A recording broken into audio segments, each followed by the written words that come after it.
Salut à tous, on se retrouve aujourd'hui pour parler du Paris Saint-Germain ce lundi 22 janvier. On commence tout d'abord avec le match du week-end, c'était samedi soir, c'était du côté de Orléans. C'est un match de Coupe de France et ça passe pour le PSG avec une belle victoire 4-1.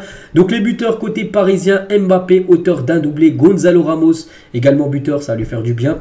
Et aussi Mayulu qui a inscrit son premier but du côté du Paris Saint-Germain. On va en parler là dans quelques minutes du jeune Mayulu. Bref, donc 4-1 pour l'équipe parisienne. Donc les statistiques, bon ça a été un match où le PSG a maîtrisé bien sûr son sujet. Le PSG n'a pas eu besoin d'élever vraiment son niveau, on peut dire, pour battre cette équipe de Orléans. Donc bref, 15 tirs, 8 tirs cadrés, la moitié des tirs cadrés ont fini au fond des filets avec 4 buts inscrits lors de cette rencontre.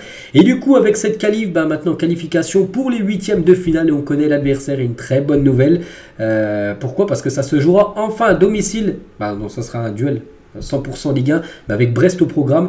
Bon après, voilà, c'est quand même un gros morceau parce que Brest, on sait qu'ils sont 3e du championnat actuellement de Ligue 1. Et n'oubliez pas que Brest, les gars, les deux prochaines rencontres du PSG au Parc des Princes, là, tiens, le 28, la semaine prochaine, les gars, PSG-Brest en championnat et ensuite 6 ou on ne sait pas encore quand sera mis le match de Coupe de France, 6 ou 7 février au Parc des Princes, de nouveau contre Brest. Donc voilà, deux matchs hyper importants donc déjà en Ligue 1 pour essayer de creuser encore plus d'écart sur le deuxième et le troisième qui est Brest de la Ligue 1. Puis après la Coupe de France, là c'est sur un match sec. Et ce qui est bien, c'est que c'est à domicile ces deux matchs-là.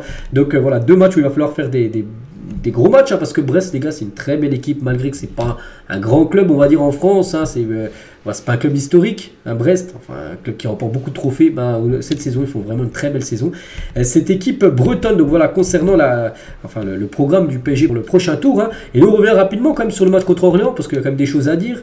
Des joueurs qui ont été très bons comme Kylian Mbappé, le doublé pour Kylian Mbappé. Donc le doublé parce que doublé de but et doublé de passe D pour Kylian pour ce match. Donc 2 buts, 2 passes D, donc décisifs sur les 4 buts du PSG. Kylian Mbappé, il nous fait un début d'année incroyable. Je ne sais pas si vous vous rendez compte, depuis Toulouse Trophée des Champions, à chaque match il a été buteur et même des fois doublé, même des fois des triplés. Il rajoute aussi des passes D. Donc il est déjà impliqué dans 11 buts en 4 matchs.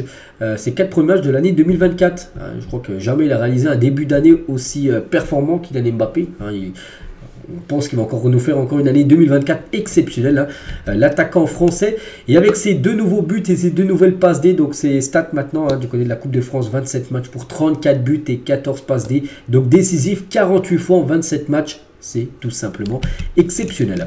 On va parler aussi de ce joueur parce que Mbappé lui a délivré la passe D et c'est Mayulu et il a marqué un but et c'est son premier but en professionnel. On l'avait déjà vu la dernière fois contre l'US Revel. Il avait joué, je ne sais plus combien de temps, je ne sais plus, peut-être 10 minutes, 20 minutes, bref. Donc là pareil, il est rentré en cours de jeu parce que Luis Enrique, il n'y a pas d'âge pour lui. Si t'es bon, tu joues. Il aime bien lancer les jeunes, tout ça. Et il l'a fait jouer et il a marqué un but. Donc le premier, en plus, beau but, vraiment but, belle finition. Il arrive, petit lob sur le gardien d'Orléans. Puis voilà, beau but pour lui. Et Mayulu, tiens, PSG TV, il a été interviewé à la fin du match par rapport à ce premier but. Il a dit: je suis très content d'être rentré dans ce match. Je suis très content et très fier. L'année commence assez bien. J'espère que ça continuera comme ça. Et je vais tout faire pour travailler, continuer à faire quelques entrées comme ça, c'est vrai. Bon là, vu que c'est de la Coupe de France, il peut jouer peut-être des matchs par exemple, je sais pas, de championnat où le score est acquis, je sais pas, un 3-0, il reste 20 minutes. Là on pourra le voir jouer. Après quand ce sera des matchs ultra serrés, où il y aura des matchs nuls à la 70e minute, donc là ce sera peut-être un peu plus compliqué de le voir jouer. Mais voilà, il a dit quand Luis Enrique fait confiance, fait rentrer en jeu, il est très content, il est très fier, on peut comprendre bien sûr, à 17 ans. Gonzalo Ramos, tiens, également buteur, beau but de Gonzalo Ramos de la tête, bien servi par Kylian Mbappé. Je vous ai dit, ça va lui faire du bien parce que là ces derniers temps, en plus il a été malade, il a chopé je sais pas un virus, il a perdu beaucoup de kilos et voilà, ça lui fait du bien voilà ce but pour Gonzalo Ramos. À Ben Sport, il a dit: je me suis bien senti, ça a été important de marquer car derrière il fallait absolument se qualifier. Il faut toujours compter sur Kylian qui fait la différence. On est très heureux et satisfait de la qualification bien sûr. Luis Enrique, bien sûr, on va revenir aussi sur quelques déclarations du coach, qu'est-ce qu'il a pensé de ce match.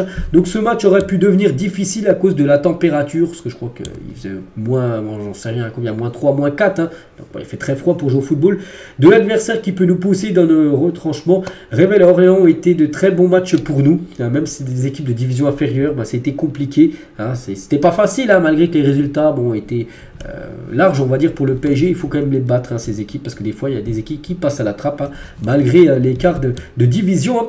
Luis Enrique tient sur la pelouse, donc je dois féliciter la personne du stade car elle était bonne. C'est la première fois que je vois ça avec une nouvelle nouvelle pelouse aussi bonne parce que d'habitude, par expérience, c'est une catastrophe, mais on a pu voir un bon spectacle parce qu'oubliez pas que la pelouse a été changée là ces derniers jours pour qu'elle soit prête parce qu'il y avait des bouts de verre il y a quelques jours, on ne savait pas si elle allait se jouer là ou au parc et du coup la pelouse a été très bonne. Elle a tenu le choc en gros pour ce match.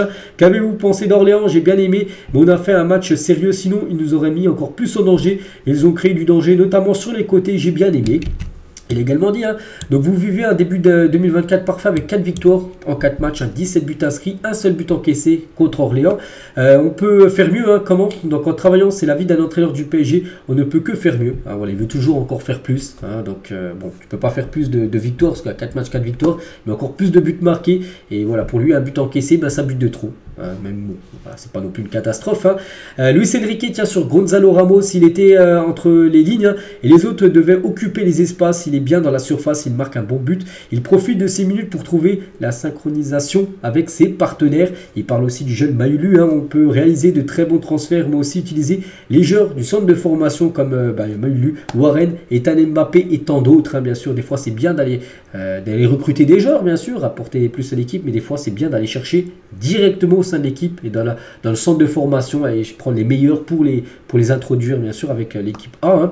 C'est toujours avec Maïlu qui a sur son but, c'est un très joli but avec une belle passe D de Mbappé. C'est conforme à ce qu'il montre aux entraînements. Il peut finaliser avec les deux jambes, jouer sur un côté à l'intérieur, c'est une très bonne nouvelle pour l'équipe. Voilà l'entrée on va dire de Maïlu qui commence à prendre de plus en plus de temps de jeu.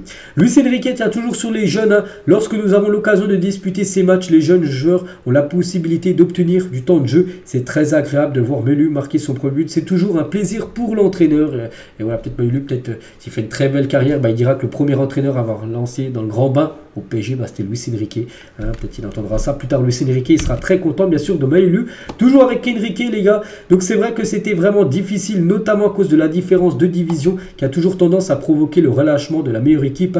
Nous avons été très sérieux dès le début. Nous avons joué avec la bonne mentalité de ne pas prendre de haut cette équipe et de ne pas se dire le match qui était déjà plié, même si à un moment le match était plié, mais on a toujours joué sérieusement et c'est là vraiment que le PSG se différencie des années précédentes parce que des fois les matchs étaient pliés puis le PSG arrêtait de jouer. Souvent ça a été le cas les années précédentes que là tu as l'impression que même si le résultat est acquis, tu as l'impression qu'il faut essayer de marquer encore un but de plus. C'est la patte on peut dire Luis Enrique et nous avons réussi à empêcher Orléans d'avoir une chance de se qualifier. Félicitations à mon équipe. J'aime voir l'attitude de mon équipe dans ce genre de match.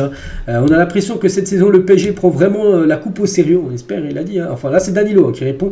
Chaque année, c'est un objectif. On prend tous les matchs au sérieux, mais parfois, on n'arrive pas à gagner. La coupe n'est pas facile, mais on va essayer de la gagner. Petit rappel, les 2 dernières années, ça a été échec. Voilà, ça a été un coup contre Marseille. La saison dernière, et contre Nice, il y a 2 ans. Donc là, il faut retourner en finale et gagner bien sûr cette Coupe de France qui est quand même bien sûr un très beau trophée. On a fait un match sérieux, c'est difficile à l'extérieur mais le terrain était propre. On a fait une bonne première mi-temps sérieuse, même si on a marqué qu'un but. En deuxième mi-temps c'était beaucoup plus créatif, on a eu plus d'opportunités et 3 nouveaux buts ont été inscrits. Et Danilo, tiens, est-ce que c'est une bonne préparation pour la Ligue des Champions? Bon, c'est que la Real Sociedad, c'est pas pareil que Orléans, on est d'accord. La Ligue des Champions c'est un complément du championnat, la Coupe aussi. Il faut être sérieux et fort dans chaque compétition pour arriver en Ligue des Champions avec un bon niveau. C'est vrai qu'il vaut mieux gagner par exemple ce genre de match, même si c'était Orléans en Coupe de France, que perdre bien sûr ce genre de match avant de jouer bien sûr un match de LDC qui est prévu là dans 3 semaines les gars. C'est dans à peu près 3 semaines. Le match ça sera le 14 février prochain, ça sera un mercredi soir. Danilo, tu as quelques autres déclarations sur le match de Kylian Mbappé. Je ne vais pas tous les, mais par exemple la dernière là c'est remarquable parce qu'il est toujours impliqué. Il essaye toujours de marquer, d'aider les coéquipiers par ses passes D, mais face à des équipes de division inférieure, il est toujours là. Voilà, c'est pour ça que c'est un très grand joueur bien sûr. Kylian, Marquinhos, il y a aussi les petites équipes nous donnent du travail. Il faut respecter l'adversaire. Ce moment de la saison est très important avec 3 matchs par semaine. C'est que là on va rentrer dans la grosse cadence 3 matchs voire 2. Voilà, mardi, mercredi en Ligue des Champions. Et le week-end, bien évidemment, c'est la coupe, un objectif pour nous, il faut être performant. C'est ce qu'on arrive à faire aujourd'hui. Ça fait très mal quand on ne gagne pas. Je sais comment la coupe est valorisée en France. On connaissait le contexte de ce match qui est venir dans un endroit où on n'a pas l'habitude de venir. Dans l'histoire, on sait que les 2 équipes arrivent à tenir le 0-0. Donc amener les grosses équipes au tir au but ou marque en contre sur corner. Donc c'est pour ça qu'il fallait plier le match, bien sûr, avant avant la fin du match et que ça aille au tir au but. Regardez les notes des joueurs du Paris Saint-Germain selon le journal Le Parisien. Voilà, c'est sur 10, hein, on peut voir comme quelques joueurs qui sont en dessous de la moyenne. Hein. La moyenne, bien sûr, c'est 5. Beraldo, il a 4,5. Colomboigny, il a 4,5. Et Ramos, malgré son but, une note de 4,5. Mbappé, hein, doublé de but et de passe D, 7,5. C'est bien sûr le joueur avec la note la plus haute. On va parler de Achraf Hakimi, on va le féliciter. J'ai dit qu'on allait parler des joueurs du PSG en sélection. Hakimi et Kanguéni. Donc Hakimi a joué hier avec le Maroc contre la RDC. Ils ont fait un partout et Hakimi a été buteur. Félicitations à lui. Donc voilà, il a ouvert le score hein, pour le Maroc d'une belle reprise de volée. Je crois que c'était sur un corner. En plus, j'ai vu le but. Hein. Reprise du volet, enfin le volet. Beau but hein, de sa part. Il est auteur d'une passe décisive lors du premier match contre la Tanzanie et buteur contre la RDC hier. Donc 2 matchs. Et déjà, un but, une passe D. Pas mal hein, quand même pour un défenseur droit. Ses stats cette saison sont cumulés aussi avec les stats au PSG. 5 buts, 5 passes D. Pour Achraf Hakimi, on lui souhaite bonne chance. Un prochain match pour lui. Ça sera mercredi hein, pour valider, on va dire, cette qualification pour les 8e. Le PSG tient communiqué officiel du PSG condamne toute forme de racisme sur en dehors des terrains. Nous soutenons Mike Maignan et continuerons notre lutte contre ces actes inacceptables hein, parce que voilà, ce qui s'est passé encore du côté de Milan, enfin c'était Udinese Milan, il y a eu des problèmes de propos racistes et le PSG envoie de la force tout simplement. Mike Maignan, son ancien joueur, voilà, donc évolue du côté de l'Italie. Mbappé tient ce week-end également, bon, c'était hier, hein, il a rendu hommage à Emiliano Sala, tragiquement décédé dans un accident d'avion en 2019, hein, parce que ça fait 5 ans, c'était hier, hein, jour pour jour, voilà, que Sala, joueur argentin, on apprenait sa disparition lors d'un crash d'avion voilà, entre la France et l'Angleterre. Donc voilà, Mbappé n'a pas oublié, il lui a bien sûr envoyé un message. Paris a étrié Bordeaux, donc le PSG féminin, c'était en Der Arkema, c'était hier après-midi. Ils ont gagné 8-1 les Parisiennes. Félicitations à elles. Donc après 12 journées, le PSG est à deuxième à 5 points de l'équipe de Lyon. Et on va parler aussi des jeunes, tiens, les U19 nationaux. Ils ont gagné 5-0 contre l'équipe du Havre hein, pour un match du championnat. Donc félicitations à cette équipe. Il y a eu un but inscrit au bout de 1 minute de jeu. Tiens, Etienne Michu, les gars, inscrit un doublé lors de cette rencontre. Hein. Donc félicitations bien sûr aux jeunes Parisiens. À noter que Ethan Mbappé a joué hein, bien sûr cette rencontre. Donc voilà les gars ce qu'il y a à dire aujourd'hui. J'espère que ça vous a plu. On se retrouve demain. À demain mardi pour le prochain numéro. À demain.